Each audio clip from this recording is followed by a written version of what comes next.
বন্ধুরা, কুরবানির হাটে গেলে এমন কিছু গরু দেখা যায় যেগুলো দেখে চোখ কপালে উঠে যায়। বিশাল শরীর, তাজা মাংস আর দাম শুনলে গা শিউরে ওঠে। যার মূল্য আমরা নির্ধারণ করেছি কুরবানি ঈদ পর্যন্ত 15,50,000 টাকা। সাধারণত গরু তেমন হয় না। আজ আমি আপনাদেরকে বলবো এমন কিছু তথ্য যা অনেকেই জানেন না।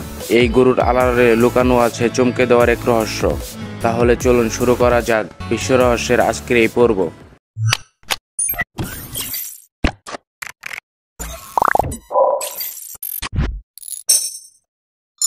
সব গরু তো এমন বড় হয় না।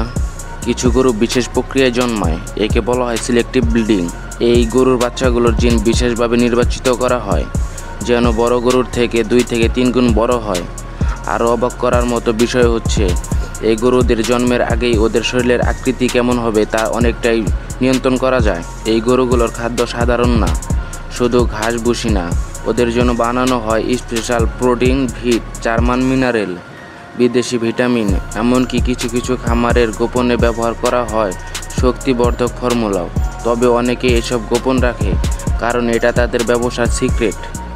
এমনকি কিছু খামারের মালিক বলেছে, আমরা খাবারের রেসিপি কাউকে বলি না, এটা আমাদের রহস্য। এই গরুরা সকাল বিকালে গোসল পায়, বিশ্রামের সময় চলে ফ্যান, কড়া নজরদারিতে খাওয়ানো হয়। অনেক খাবার মালিক আবার মিউজিক চালায় গরুর মন শান্ত রাখার জন্য। আবার কেউ কেউ বলে এই গরুকে মানুষ মনে করে যত্ন নেই। তাহলে বলো ভাই, মানুষ না হয়ে এই গরুরা যেন কিংবদন্তি হয়ে ওঠে না? আসলে ভাই, শুধু খাবার আর জাত না, এই গরুর পিছনে এমন একটা মানসিক খেলা আছে খামারিরা জানে। যত বেশি রহস্য তৈরি করবে, যত বেশি ভাইরাল হবে, দামও তত বেশি হবে। তাই এসব গরু ঘিরে তৈরি হয় এক ধরনের কিংবদন্তি, যেটা হয়তো সত্য, আবার হয়তো পুরোটা বানানো। তুমি যখন 15 লাখ টাকার গরু দেখো, শুধু দাম দেখো না, দেখো তার পিছনে কতটা গোপন রহস্য, পরিকল্পনা আর মানুষের মন সুস্থ কাজ করে। এই যে গরু মানে শুধু কুরবানি না, একটা রহস্যের গল্প। তো বন্ধুরা, আজকে এই পর্যন্ত। ভিডিওটা কেমন লাগলো কমেন্ট করে জানাবেন, আর চ্যানেলটি সাবস্ক্রাইব না করে থাকলে চ্যানেলটি এখনই সাবস্ক্রাইব করবেন। ধন্যবাদ।